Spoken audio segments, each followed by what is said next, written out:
Parking Santa María Nai. O parking máis barato de Galicia.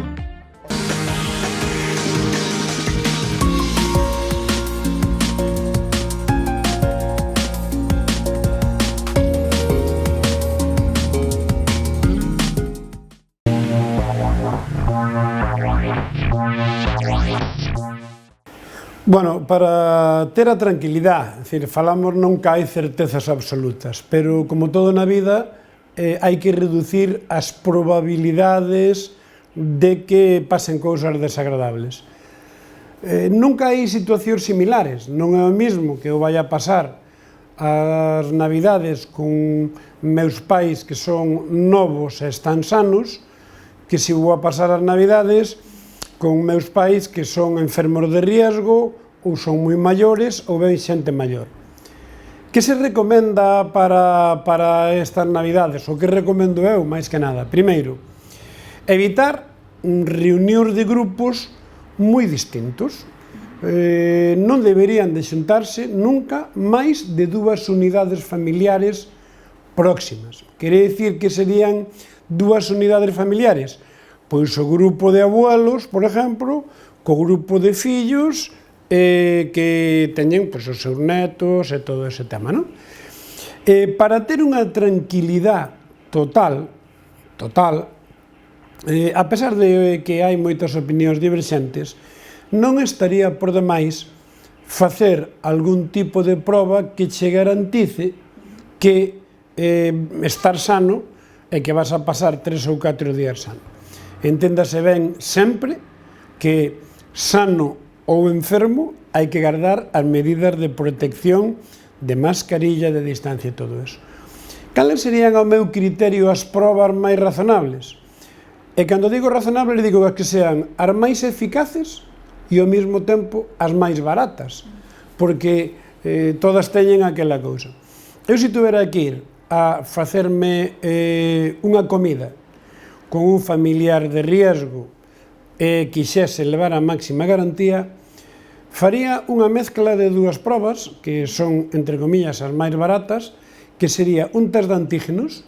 O test de antígenos me garantiza que nos 7 días prácticamente non teño a enfermedade, é dicir, se eu hubiera estado con un infectado hoxe, pois en estes 7 días seguintes de que estuve con un infectado, se me fan un test de antígenos, mo detectan. Pero, bueno, como todas as pruebas, ten algo de falsos negativos. Que faría tamén? Un test de dedo de IgM e IgG. Por qué? Porque se o test de antígenos é negativo e a IgM é negativo, eso prácticamente quere dicir que ti nos últimos 12 días non estuveches en contacto o teu corpo con coronavirus. Bueno, nos estamos pensando incluso en facer un pequeno pack moi económico, digamos, casi para que a xente poda reunirse con unha certa tranquilidade. Como me fixen o test de antígenos e como me fixen o IgM e IgG, podo facer o que me dé a gana? Non, non. Podes ir á casa de teus pais, de teus abuelos, podes estar relativamente tranquilo, pero tens que seguir manteñendo o que son as distancias, as mascarillas. Para comer, evidentemente, podese quitar e podes estar aí tranquilamente, pero depois hai que evitar aglomeracións e todo eso. Cal é o problema? Pois moi fácil. Se vamos 10, pouco importa que me fague 2 probas e os outros 9 non as fan. Por lo tanto, en aqueles núcleos familiares donde saben, teóricamente, que están sanos, os que se desplazan son os que teñen que tratar de garantizar que van en boas condicións. Outra xente propón cousas moito máis sinxelas, entre comillas, como é aislarte previamente 7 días antes de ir a unha reunión. Moi complicado. Por lo tanto, que faríamos e que recomendo eu a xente, pois, a mellor que vive en outros sitios que se ten que desplazar? Pois é, nos 7 días anteriores, evita na medida do posible o maior contacto social. Non é o mesmo que 7 días antes estés con 100 personas todos os días que 7 días antes estés con 2 personas todos os días. Por así dicirlo, evitas o riesgo.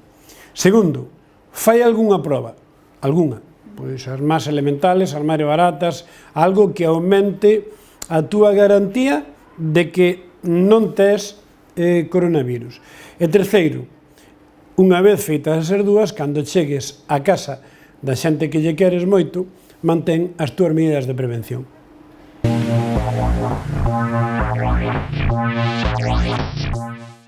Bueno, a ciencia ten moito de empírica, é dicir, do que pasou antes deducimos o que vai a pasar despois, non?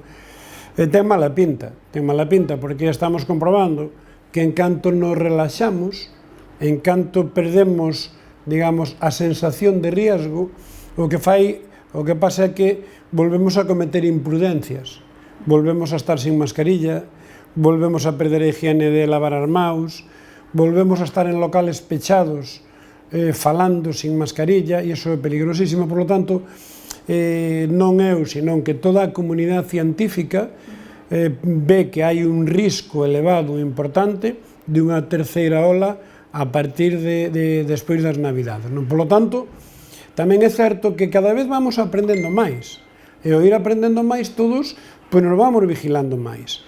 Cousas que fai 6 meses nos parecían imposibles, hoxe ves que é moi raro que nadie faga unha actividade profesional sin mascarilla, sin distancia ou sin higiene. Por lo tanto, eu recomendo a todo o mundo, que a mellor maneira de prevenir terceiras olas é individualmente cumplir as normas. Aquelo que se dicía no cambio climático, que era pensa globalmente e actúa localmente, aquí sería pensa globalmente e deféndete personalmente.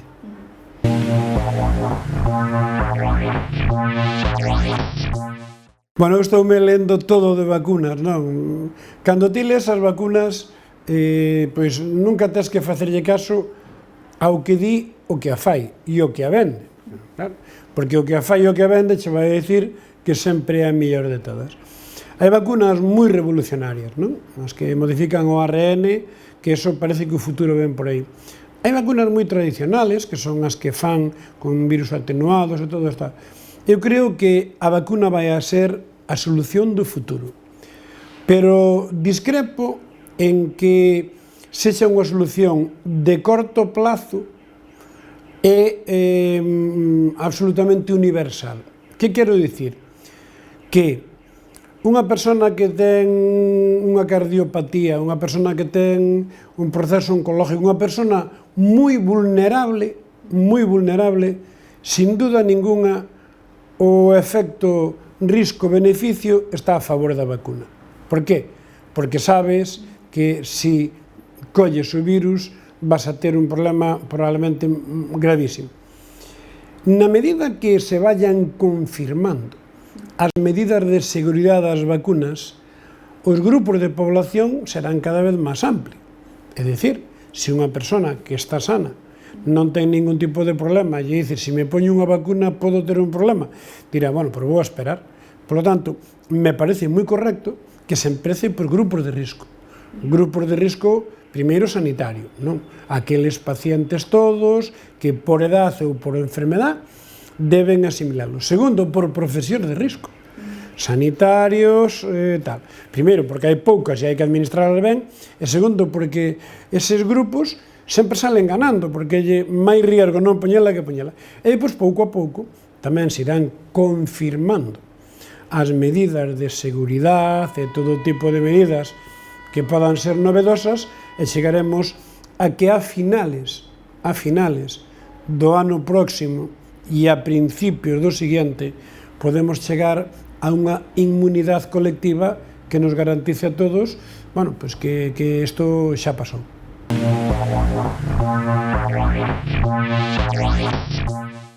Bueno, eu creo que este é un elemento moi importante. É moi frecuente que a xente nos chame, que veña a consulta, dicindo, quero facer unha proba de coronavirus. Pero evidentemente non hai dous pacientes iguales. Depende o que queira saber ese paciente, está indicado un determinado tipo de proba. Empecemos por a máis conocida, a máis famosa, o PCR. Virtudes e defectos. O PCR é unha proba que hasta de agora se facía metendo un tubiño por a nariz, un hisopo que se metía pola nariz, e que o que ten é que conseguir unha parte de mucosidade, saliva ou mucosidade, que, cando se analiza por un laboratorio de sistema complexo, demostra se hai virus ou fraccións do virus. Ahora, temos outra técnica nova, que é que, en vez de introducir o tubo por a nariz, isto é moito máis sencillo, o que facemos é un sistema donde se lle dá a masticar este algodón, se empapa ben de saliva, se cerra, se envía ao laboratorio e detecta o PCR. Ventaxas e inconvenientes. Caro.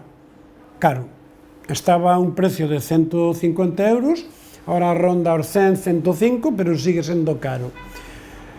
Canto tempo detecta o virus na garganta o PCR? Variable, pero pode detectalo hasta 30 días. Para que se usaría?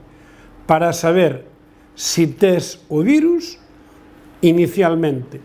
Poden non dar positivo ao principio os primeiros 5 ou 6 días. Polo tanto, o día donde máis fiable é o PCR é o día 8 da enfermedade. A partir do día 8 pa diante, o PCR casi sempre é positivo. Por iso se explica que cando che fan un PCR, inda que seas negativo, tens que estar 10 días confinado, porque pode ter, digamos, falsos negativos. A segunda proba, e a que eu é unha das que lle teño máis confianza, é o test de antígenos. O test de antígenos é unha proba onde tamén con un bastoncillo se introduce pola nariz e o que fai é rebuscar nas células da nariz e se fai rapidamente. Que detecta isto? O virus, na súa parte externa, leva unhas proteínas que se chaman os antígenos. Este é un test específico, moi sensible, e que é moi bo para determinar o virus entre o día 2 e o día 8. Este é o test ideal para aquela persona que estuvo en contacto con outra persona e dice é que o meu compañeiro de traballo diu positivo, é que a miña familia apareceu un positivo. Bueno, ese test de antígenos é moi fiable desde o día 2 hasta o día 8. Barato, ronda os 60 euros, rápido, e eu creo que isto é unha das claves do control da enfermedade. Afortunadamente, empeza a ser moito máis usado e nada máis. Por último, hai o que se chaman o test de anticuerpos. O noso corpo, cando penetra o virus, despois de 7 días, empeza a producir unhas defensas. Esas defensas se chaman anticorpos. As principales son dúas. IgM é a primeira defensa que fabrica o noso corpo. Pode estar operativa a partir do día 10, día 11, e a segunda defensa é a IgM, que esa queda para toda a vida, teóricamente, é a que nos defende e se produce a partir do día 14, 15. En definitiva, non é o mesmo querer saber se tu veches o virus, hai que facer anticorpos, que saber se tes o virus, hai que facer PCR ou antígenos. En definitiva, hai toda unha amalgama de probas que ten que ser o profesional sanitario o que che indique en cada momento a proba que tes que realizar. Parking Santa María Nai. O parking máis barato de Galicia.